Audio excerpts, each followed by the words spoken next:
또 내가 보니 예수를 증언함과 하나님의 말씀 때문에 목배임을 당한 자들의 영혼들과 또 짐승과 그의 우상에게 경배하지 아니하고 그들의 이마와 손에 그의 표를 받지 아니하는 자들이 살아서 그리스도와 더불어 1000년 동안 왕노릇하니, 새벽을 깨우는 거룩한 기도자 여러분,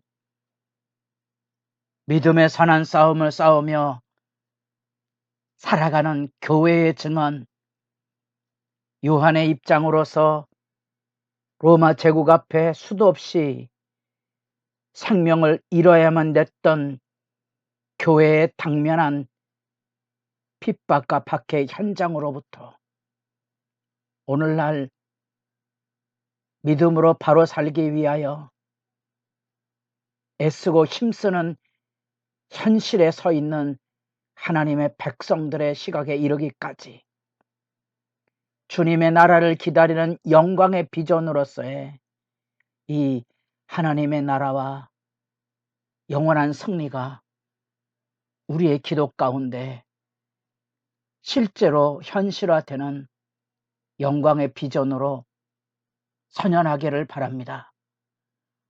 오늘 우리가 읽어갈 하나님의 말씀은 요한계시록 20장입니다. 이제 예수 교회의 믿음과 그 생명을 건 믿음의 싸움에 악의 징벌을 향한 재난이 쏟아지는 것 가운데 흔들리지 않는 영원한 믿음의 승리, 그래서 하나님을 만나는 영광의 장면으로 나아가는 19장부터 22장까지의 말씀입니다. 그래서 우리는 이 천년왕국을 정점으로 해서 이 그리스도의 재림으로 이루어질 새하늘과 새 땅에 대한 비전을 우리가 지금 읽어가고 있습니다. 그런 점에서 이것은 하나님의 나라의 실제입니다. 하나님의 나라가 추상적으로 서 있는 게 아니고 핍박받는 신앙 공동체로서의 요한의 시대, 어쩌면 극심한 가난과 핍박 안에 눈물겨운 기도와 주님의 교회를 향한 영광의 섬김으로 눈물을 흘려 승리했던 70년대로 이루어지는 그 부흥의 역사, 그 증인으로 마지막 세대에 서 있는 제 가슴 안에도 하나님의 나라는 선연히 서 있는 거지요. 왜냐하면 그 나라의 역사를 향하여 잊을 수 없는 믿음의 동역자들이고, 로마서 16장에 바울이 믿음의 사람들을 언급하는 것처럼 제게도 여전히 그 나라의 영광이 여기 있습니다. 이제 그 나라에 함께 설 영광의 눈앞에 이렇게 계시록의 말씀으로 상상력을 가지고 지켜봐야 될 묵시, 환상의 세계가 여기 펼쳐지고 있는 거죠. 우리 12장부터 등장했던 하늘과 땅의 권세 가운데 서 있던 용과 땅에서 바다에서 올라왔던 그 짐승들, 음녀 바벨론에 대한 이야기와 이제 우리 18장부터 심판과 멸망이 쏟아지는데, 그것은 바벨론의 멸망과 짐승과 거짓 선지자의 심판이 주어졌다면, 이제 마지막 용의 결박 사건이 20장에 이렇게 역순으로 진멸의 전쟁이 나타나고 천년왕국이 등장합니다. 이 천년왕국은 우리에게 승리 비전을 일깨워주고 있습니다. 이 짐승과 거짓 선지자로 대표되는 땅과 바다에서 올랐던 이 짐승과 더불어 용이 결박되어서 영원한 불못에 던져지는 악의 세력이 근절되고 새로운 세계가 열리는 장면으로서의 천년왕국입니다.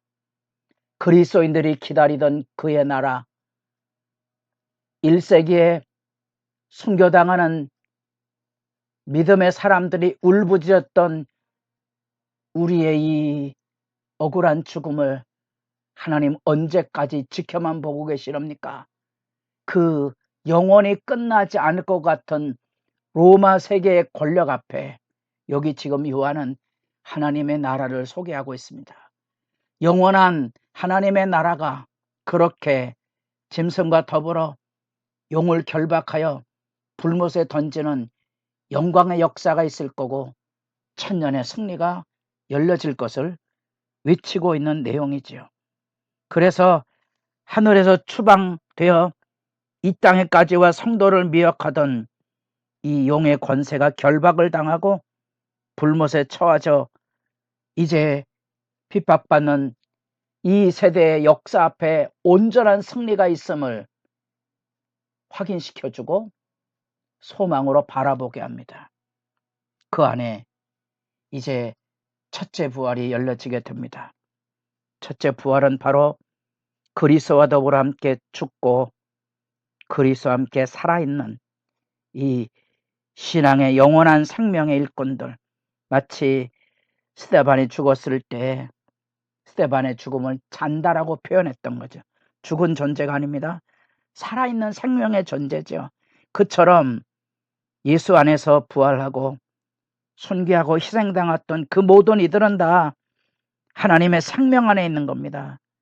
그래서 이 하나님의 생명 안에 있는 자들은 영원한 불심판이 되는 둘째 사망에 처해지지 않는 살아있는 생명, 첫째 부활에 참여하게 되고 이들은 그리스도와 더불어 왕노릇 할 것인데 거룩한 제사장으로서의 하나님의 통치권을 이야기해 주고 있는 출애굽기 19장의 이스라엘 백성의 구원 역사, 베드로전서 2장 9절에 나타났던 이 동일한 교회의 거룩한 제사장과 왕권으로서의 하나님의 백성 공동체가 여기 지금 그리스도와 더불어 왕노릇하는, 그래서 성도들이 고난을 당하지만 잠시이고 승리의 역사는 영원할 것이라는 천년이라는 의미가 여기 담겨져 있고, 그래서 이 천년을 상징으로 볼 거냐 어떠한 기간으로 볼 거냐는 이제 논쟁을 잠깐만 보겠습니다. 그러나 여기 우선 첫째 부활, 죽었으나 살아있는 존재입니다. 믿음을 지켰던 주의 백성들, 순교의 피를 흘렸던 이들로부터 여기 지금 믿음 안에 성도의 죽음을 귀히 보시는 하나님 앞에 죽음을 경험했지만 그들은 죽은 존재가 아니고 살아있는 생명의 존재로서 이제 우리에게 죽음을 가져온 사탄과 에스겔서에 나타난 곡과 마공의 전쟁처럼 이제 마지막 재앙이, 마지막 전쟁이 그곳에서 이제 이루어지게 되는데, 그 전쟁의 완전한 승리를 통하여 그곳으로 불과 유황의 바다에 빠뜨려짐으로써 사탄의 존재는 완전히 근절되고 마지막 흔히 백보자 심판으로 알려진 크고 흰 보좌의 심판이 있어서 이 두 번째 부활이 있는데 불신자들의 부활 심판이고요. 생명책에 기록된 자들은 그리스도와 더불어 천년 동안 영원히 왕노를 할 것이지만 생명책에 농명되지 못하였던 짐승의 표를 받고 악의 권세 앞에 야합했던 모든 이들은 이렇게 영멸의 자리에 들어갈 것이 선포됨으로써 이 천년의 왕국의 이 영원한 승리가 이 계시록의 중요 메시지가 됩니다. 새벽이라 간단하게 천년 왕국에 대한 이해를 얘기하고 이제 수요일에 한 번 더 보겠습니다. 흔히 무천년설이라고 이 천년을 이 교회 시대에 사단을 결박하고 그리스도의 왕노릇하는 그런 시기로 보는 이해입니다. 이 천년은 이제 상징으로 보는 거지요. 그리고 예수 재림할 것이요. 예수님께서 복음을 전하실 때 사탄이 하늘에서 떨어지는 것과 같은 이 영광의 실제인데요. 구약 어디에도, 그리고 시편의 기도에도 신약에도 특별한 천년의 천년의 기간을 말하는 경우는 거의 없습니다.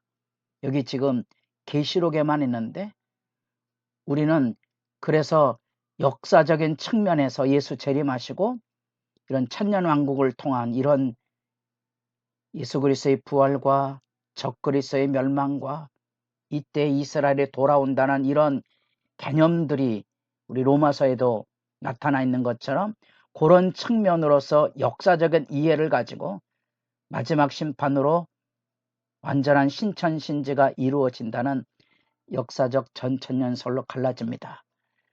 성경을 통하여서 보면 아마 이 천년이 가장 기본적인 개념이 될 거고요. 계시록에서 이제 역사적인 흐름으로 이렇게 보면 역사적 전천년설을 우리가 이해할 수 있을 것입니다. 논쟁 가운데 있지만 중요한 것은 이 천년의 승리 비전입니다. 최종적 원수와 그 용의 세력들이 결박을 당하고 불못에 던져지는 실체의 악에 대한 응징과 징벌을 통하여 새로운 하나님의 나라가 열려지고 그 안에 생명책에 기록된 자들이 주님 앞에 그리스도와 더불어 영원히 통치하는 그때에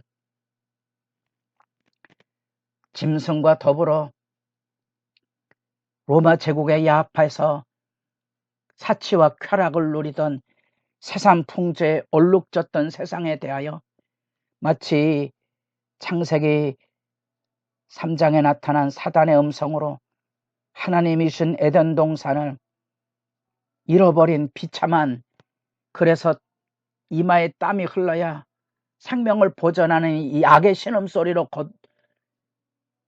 무너졌던 이 인간이 저지르는 이 세상 나라에 대한 영원한 하나님 나라의 승리를 여러분도 내다보시고 기도하는 시간이 천국의 승리 비전으로 복됨, 찬양이 가득한 자리가 될 수 있기를 바랍니다.